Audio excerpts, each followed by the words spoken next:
Olá, pessoal! No episódio de hoje do Pod Pretas Paraíba, nós vamos conversar sobre educação antirracista no chão da escola. Eu sou Thaís Vital, ativista da Biomi, Coletiva de Mulheres Negras na Paraíba. É isso mesmo, Thaís. Eu sou Peri Camilo, ativista da Biomi, Coletiva de Mulheres Negras na Paraíba. E nós convidamos a professora quilombola Luciene Tavares para compartilhar com a gente também estratégias e desafios de ser uma professora, educadora antirracista e falar um pouquinho para a gente como é esse trabalho em sala de aula. Luciene, seja muito bem-vindas ao Pod Pretas Paraíba. Olá, pessoal. Desde já agradeço ao convite à Biomi, em nome da Peri e também da Thaís. E para mim é uma honra muito grande poder participar, poder estar contribuindo, né, com as aprendizagens voltadas para o chão da escola, no que diz respeito à Lei 10.639 de 2003, por uma educação antirracista, que é tão significativa para nós, enquanto negros e negras, e enquanto população brasileira no geral. Luciene, seja muito bem-vinda ao nosso Pod Pretas. Para a gente é uma honra ter você aqui conosco. E antes da gente começar a nossa conversa, eu queria que você contasse um pouquinho da sua trajetória, se apresentasse para as pessoas que estão nos acompanhando aqui. Eu sou Luciene Tavares, mulher preta, quilombola. Eu venho do território quilombola Caiana dos Crioulos, situado no município de Alagoa Grande, interior da Paraíba. Né, um território enorme em que a gente vem trabalhando essa construção do nosso pertencimento identitário, um local rico em manifestações culturais, em memória coletiva, é algo que vem passando num processo geracional no meu quilombo, de avós para pais, netos. E eu costumo dizer que a educação, ela veio fazer parte da minha vida desde muito pequenininha, sabe? Até nas brincadeiras com os meus primos, meus colegas, eu já era professora. Inicialmente, eu cresci estudando embaixo das árvores, porque no nosso quilombo não tinha um prédio de uma escola. A nossa escola só foi construída no ano de 2001. E após isso, em 2001, constrói-se a Firmo Santino da Silva, que é a única escola do território. E a gente migra das árvores, das casas alugadas das pessoas, a estudar na Firmo Santino. Fiz na Firmo Santino, completei o ensino fundamental, saio, que eu sou da época da escola normal, vou à cidade, encontro assim os primeiros embates na cidade, a cidade que é onde está localizada a nossa comunidade quilombola, que deveria acolher, é onde eu sofro racismo, dentro da instituição, pela primeira vez, algo que no quilombo não acontecia.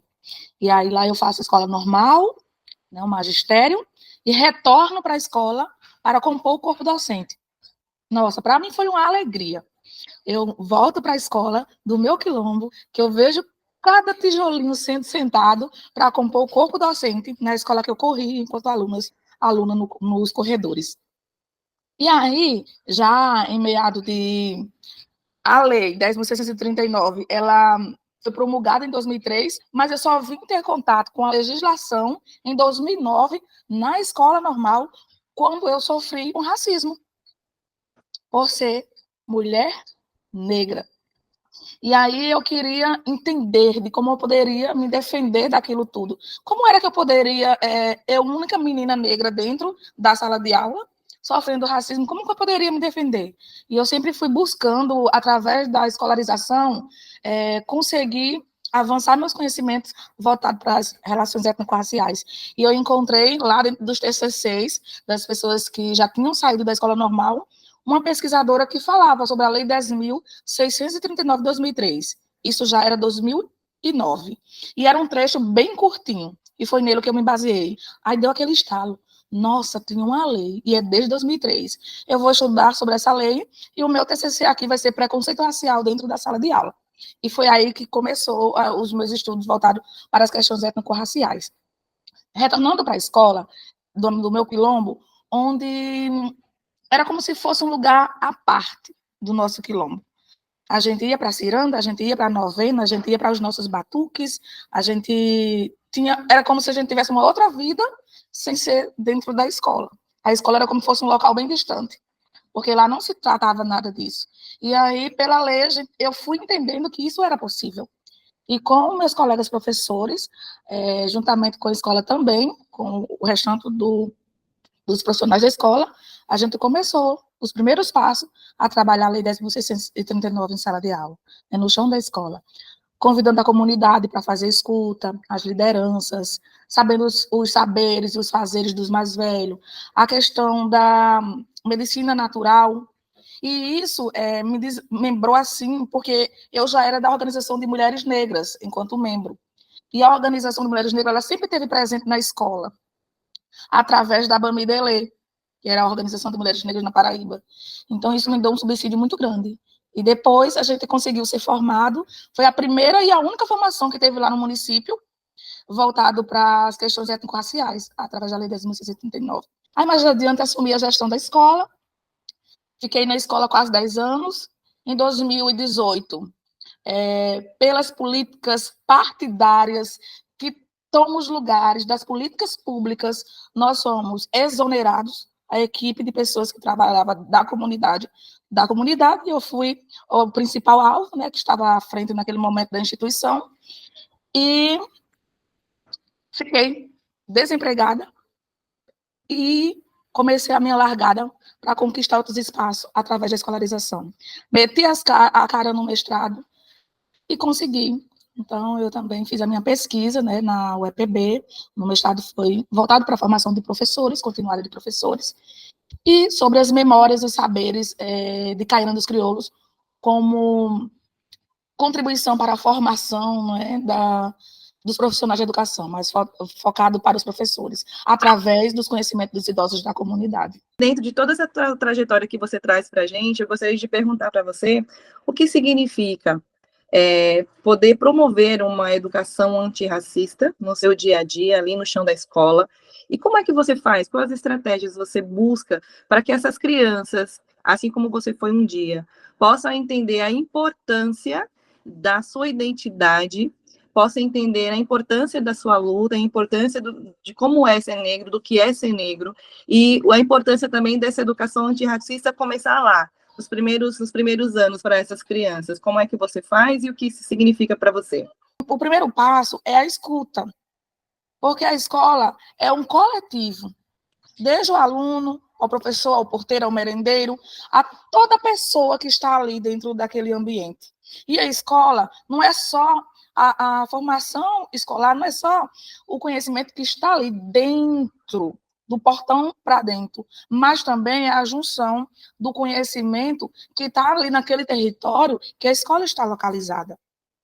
Então, pensar coletivamente, colocar na proposta pedagógica da escola, né, a realidade daquela instituição, a realidade da clientela, a realidade de onde ela está inserida é muito importante. Fazer uma busca com as crianças, sabe o que é que você faz?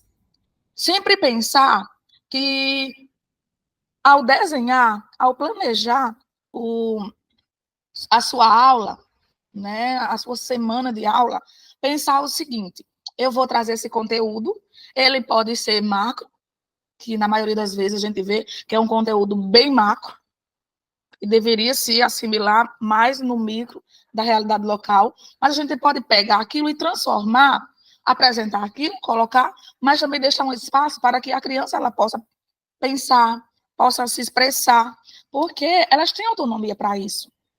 E o professor, a professora, ele precisa dar aquela orientação.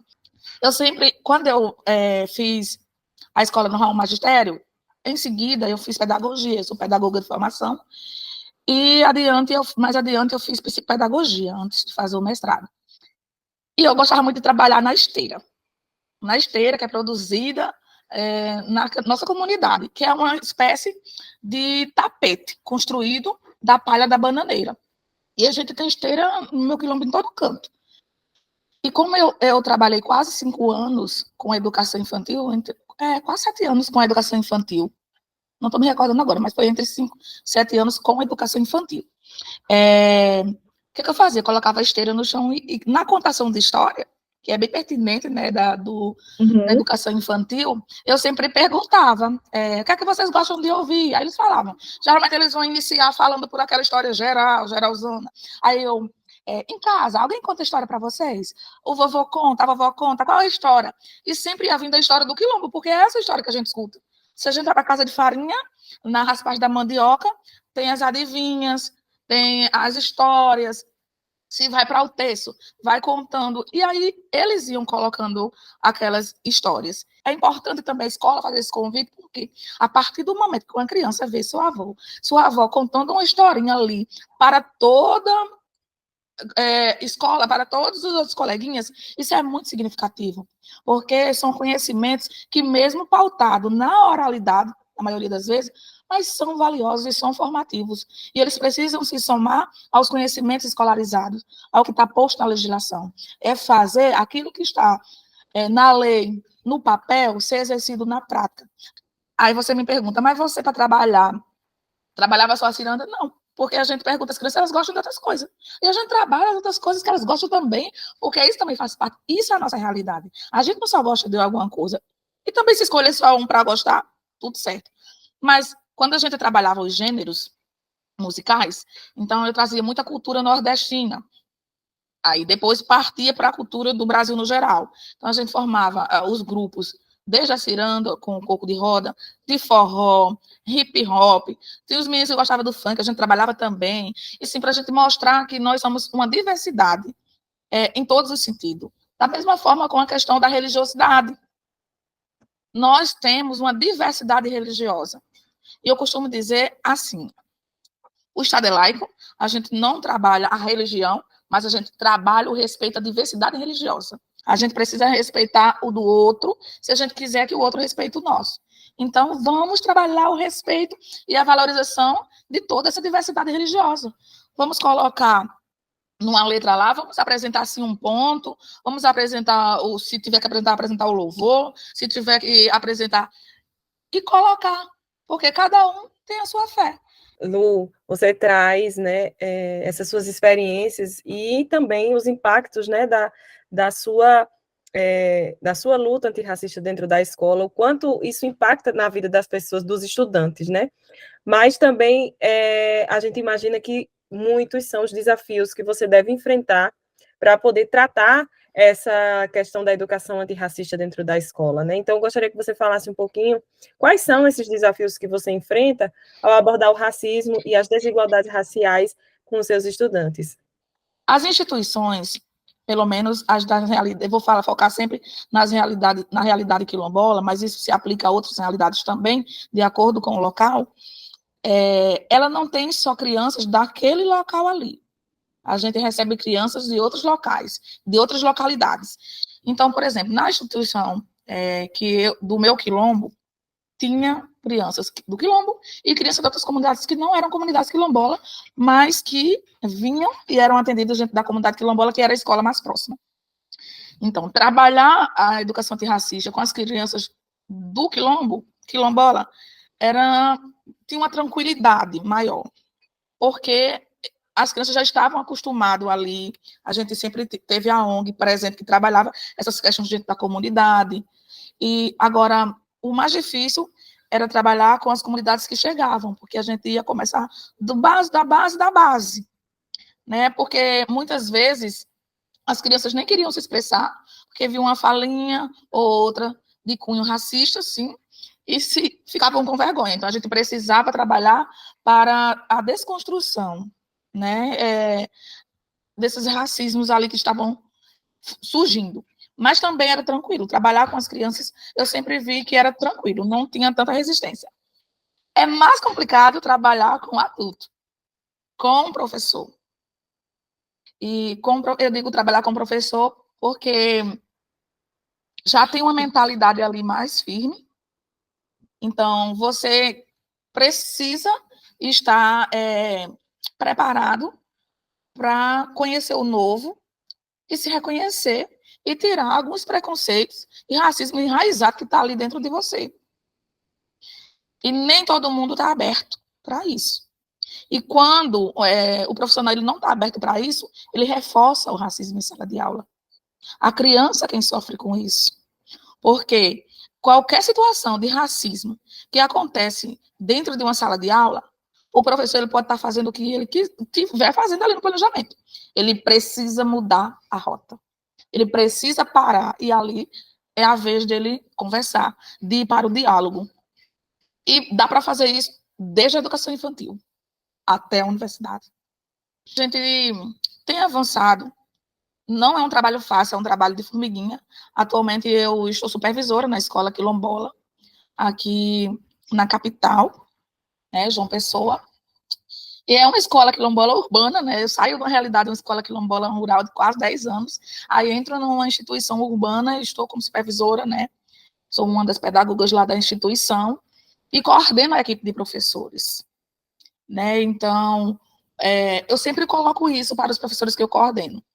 Aquilo que você está fazendo com a sua criança, se alguém estivesse fazendo com seu filho, você gostava?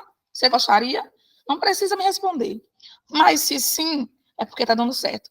Se você pensou que não, não faz. A gente falou sobre a importância dessa implementação da lei, a gente já falou sobre a importância de se ter estratégias para criar uma educação antirracista dentro das salas de aula, e uma coisa me chamou a atenção quando você falou que dentro do Quilombo haviam outras religiões e havia também dentro da sala de aula uma educação para que essas crianças entendessem a diversidade religiosa, desde as religiões cristãs, as não cristãs, de matriz africana, para entender que esse ensino em sala de aula é uma questão cultural e que é importante que as crianças também possam conhecer para entender e respeitar a diversidade.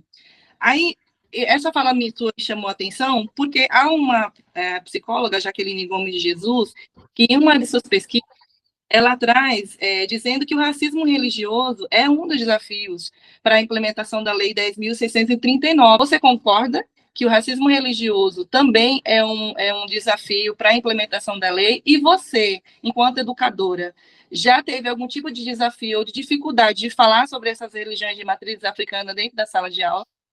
No meu quilombo, eu nunca tive dificuldade de pontuar a questão das religiões dentro da comunidade.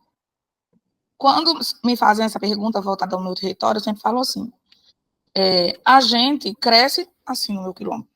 Todo mundo sabe o espaço que todo mundo frequenta e no final todo mundo frequenta. Então, a gente trabalhava desde o conhecimento da teoria a realizar movimentos na prática mesmo e tudo certo. Talvez, uma das hipóteses que eu entendo por isso é que uma das maiores resistências que nós percebemos enquanto comunidade seria o protestantismo, as pessoas que seguem o protestantismo. Porém, a gente não percebe isso dentro da comunidade, porque mesmo as pessoas que são protestantes, elas respeitam. Para você entender, dentro do meu quilombo, a gente tem vários rituais, e o maior ritual é o ritual do casamento. O casamento no quilombo, ele passa por 3 dias, tem duração de 3 dias. É sexta, sábado e domingo. E aí, todo mundo se envolve, independentemente de religiosidade. Se tem, na comunidade, nós temos um templo religioso da Assembleia de Deus, um templo religioso do catolicismo, e nós tínhamos 3 templos, um que era de Umbanda, um de Candomblé e um de Jurema. Só que os nossos Yalorixás, eles faleceram, e hoje a gente tem um aberto, que é um dos maiores, que é o mais recente, e os outros pontos de religiões afro acontecem nas casas das pessoas, as pessoas abrem os pontos dentro das suas casas e a comunidade frequenta. Uma outra realidade, eu tenho percebido, que é uma realidade, quando eu chego no urbano, eu vejo que é um pouquinho mais diferenciado, não sei se isso se dá para tudo. E o que a gente está fazendo?